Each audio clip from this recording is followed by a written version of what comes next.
Hey, hi, hello, and welcome to Derek Writes Plays, still the channel for theater kids of all ages and the people who tolerate them. I am still the titular Derek, and I do still get drawn poorly when it's time to remind you to like and subscribe.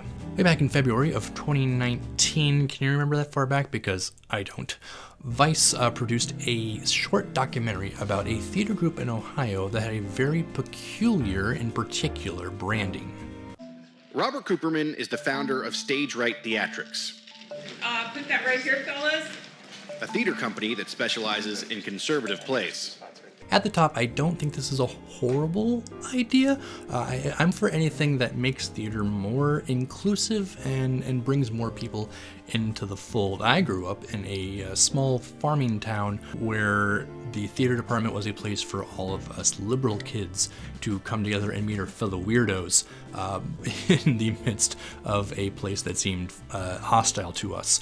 But if you are in a location where the theater community has already kind of established itself and people know each other and people work together, and you feel that you have a viewpoint outside of that, it may feel that you've been barricaded from entry. You may feel that you need to have your own group, you need to have something that speaks more to you. And so if that is kind of where the mindset comes from, I understand it. But the problem is going to be what happens when we start to see the plays they choose. Liberal play, I've seen many of these, takes the position, first of all, that people on the right are a bunch of Midwestern bumpkins. They're intolerant, they need to be educated. More and more you're seeing plays where the white male is a problem. And that's where our first problem starts to arise, right, with that little comment there, because now we're starting to see that this theater group is less about about me presenting what I believe and more about me refuting what you believe. Generally in plays that I see and that are well written, the idea of a urbane person coming to a rural town usually is a manner of the rural town changing and improving the urbane person. There may be some of the small town characters who are kind of played up their podunkness, if you will. I can say that because I am podunk. But as we're going to see in the plays that this group puts on, their problem is not with heightening, the problem is with who is being heightened. Columbus, Ohio is the front line for the latest push by conservatives to win the culture war. Actors and playwrights who voted for Trump don't feel welcome on the live theater stage.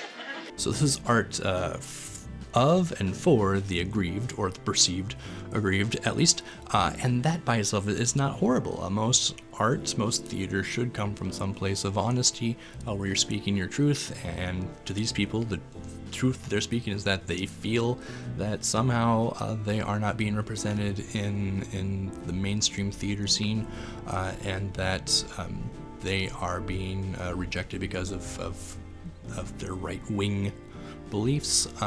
Is that true? Who knows?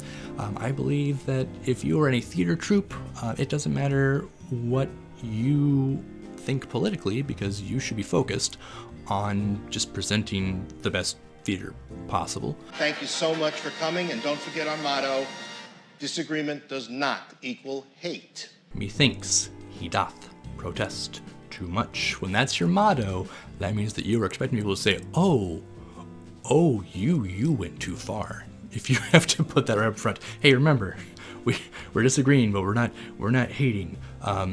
By the way, all the plays are then based on disagreement, right? Because this is art of the aggrieved. So every single play they seem to choose for their festival is all about how this quote-unquote liberal belief is wrong, and this conservative belief is therefore correct, and then they make that very clear by shouting a lot. We agreed we wouldn't make each other miserable. Sorry, I got sick. Please, stop with your ridiculous liberal guilt trips! It's only a guilt trip you have something to feel guilty about! We intend to keep it. But I don't really think about that kind of thing much because I'm... Good? Yes. Thank you for saying that. These are not good plays. I'm very sorry for anybody who wrote them and people who performed them. These are not good. I'm currently working on a show that is message based and trying to get across something of a persuasive political nature, perhaps in theory. So I know it's hard. It's very hard to try and write a play that gets across some sort of message, but is still, entertaining. If you are going to try and get across your values in your selection of plays, that's wonderful. This troupe could do so much. They could put on shows that celebrate small town America and family values and rural communities. There's so much of that available.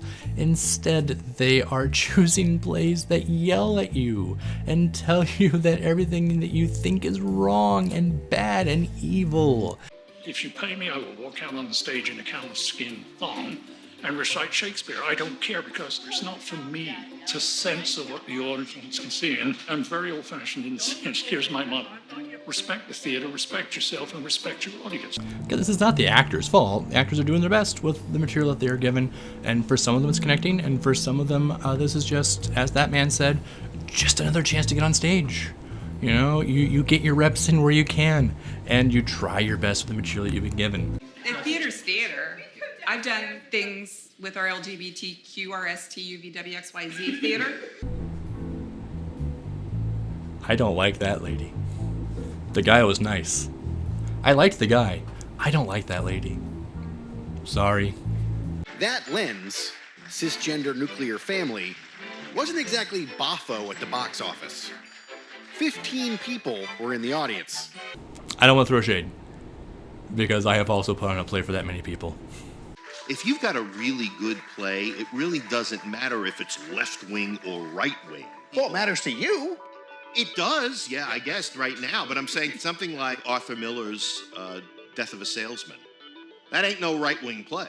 Again, all the best to any theater group trying to make theater accessible to all types of people. If you want to have a theater that specializes in LGBTQ messaging, then go ahead. If you want to have a theater that specializes in right-wing conservative views, go ahead. Choose plays that get across your messaging, or have some sort of element that you can play with, or even ones that you can bring out. Find something that maybe you wouldn't even think of and make it more prominent. Use your analytic brain and find something in the play that no one else has seen before that you can make fit into your message. Something that speaks to you in the play text, and let that guide you in how you produce the piece. But think of the audience. Make it interesting for them. Make it fun for them. Give them something to take home besides, oh, that person was really angry at me. Those people on stage were really angry at each other. They didn't seem to like each other at all. And if you are a conservative playwright and you want to get your more art that speaks to you out there, then more power to you. Write to your value, write to your ideals. Show us the human being inside. I say this as a person who draws themselves on the internet, so what do I know? So this is the beginning of something. Exactly. And what's the end of it, if you could choose? What do you hope the end is? The end would be where conservative theater doesn't get the shaking reaction from people, and that it's just theater.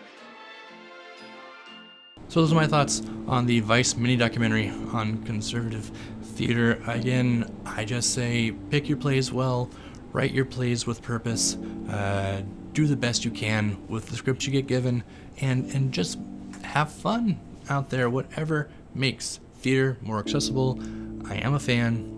Whatever makes theater less fun to watch, I am not a fan. So that's where I'm at. Thank you for watching. This has been Derek Writes Plays. Please remember to like, subscribe, and share. If you want to follow my playwriting exploits, you can follow me on Patreon. And thank you so much. Have a great day, guys. Peace and all good.